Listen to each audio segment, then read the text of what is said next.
Hi hello అందరికీ నమస్తే. Welcome back to my channel. ఈరోజు హై ప్రోటీన్ కర్రీ. ఇప్పుడు చికెన్ ఎక్కువ వాడట్లేదు కదండి ఈ మధ్య, అందుకే మష్రూమ్ తెచ్చుకున్నాము. మష్రూమ్స్ కూడా చికెన్ కర్రీ లాగా ఉంటుంది. మా పిల్లలు అయితే ఇష్టంగా తింటారు.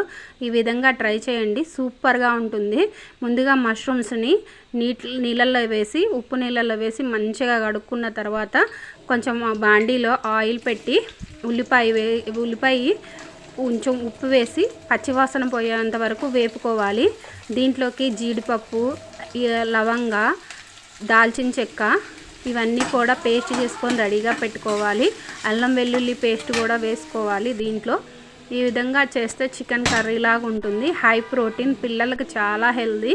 ఈ విధంగా చేసుకొని తింటే మనం చికెన్ తిన్న వాళ్ళకి ఇది హై ప్రోటీన్ అనేది. దీంట్లో నుంచి ప్రోటీన్ పౌడర్స్ ఇవన్నీ వాడటం కంటే కూడా ఇది చేసుకొని తినండి, హెల్దీగా ఉంటారు. ఈ విధంగా ఉప్పు పసుపు వేసి టమాటా పేస్ట్ వేసి వేగిన తర్వాత బాగా పచ్చివాసన పోయేంత వరకు వేపుకోవాలి. జీడిపప్పు, దాల్చిన చెక్క, లవంగా ఇవన్నీ కూడా కొంచెం పేస్ట్ చేసి పచ్చివాసన పోయిన తర్వాత లాస్ట్కి కొంచెం కారం వేసుకొని ఇవన్నీ కూడా బాగా ఉడికిన తర్వాత మష్రూమ్స్ వేయాలి. కారం కూడా కొంచెం కారం దీంట్లో వేసిన తర్వాత ఆయిల్ అనేది పైకి వచ్చిన తర్వాత దీంట్లో మష్రూమ్స్ వేసుకోవాలి.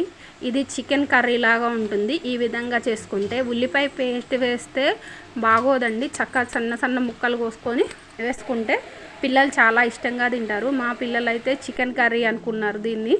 ఈ విధంగా చేసుకొని mushroom curry high protein, high rich అన్నీ ఉంటాయి, డి విటమిన్ ఉంటుంది. అందుకని ఈ విధంగా మష్రూమ్ కర్రీ అనేది ట్రై చేయండి. ప్లీజ్ లైక్ చేయండి, షేర్ చేయండి, సబ్స్క్రైబ్ చేయండి. ఈ విధంగా హై ప్రోటీన్ తీసుకోండి.